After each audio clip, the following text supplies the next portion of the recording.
Naghahanda na kami dito para sa hapunan. Siyempre kasama ang ating special guest na eksperto sa pagluluto ng pagkain from farm to table. Walang iba kundi si Chef JR. Welcome to Amazing Earth, Chef. Brother, Thank you. happy to be here and I'm excited to share with you a very unique and yet familiar recipe.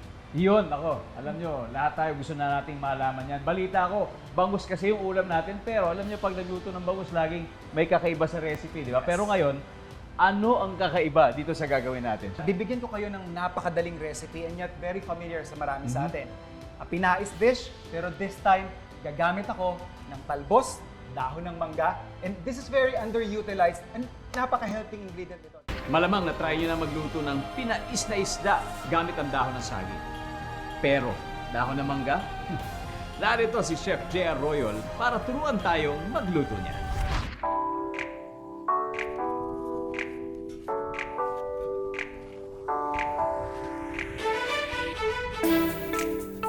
Hello mga ka-amazing!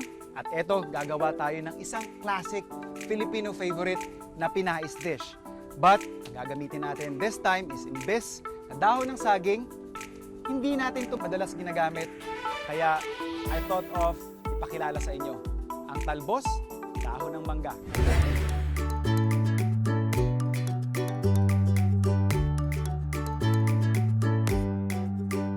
Super underutilized itong ingredient na to. Chef, eto na. Na-curious talaga ako. Kasi mahilig ako sa maasim, pero tingnan natin kung ano epekto ng mangga dito sa niluto mo.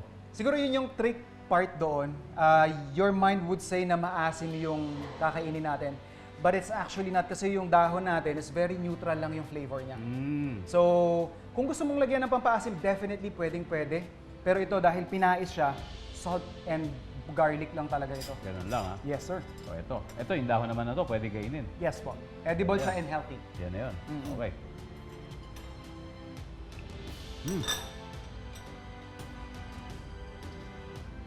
What do you think?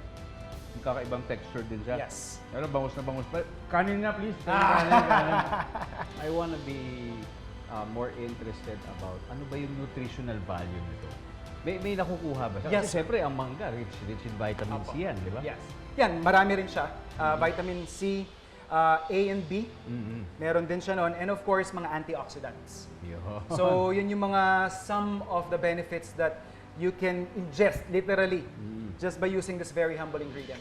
Kita nyo na mga kapuso. And alam nyo po, supporter din ng local agriculture industry si Chef. Yes. So Chef, sa inyong pananaw, paano ba natin matutulungan yung ating mga farmers? Kasi syempre, minsan nasasayang yung mga ani nila.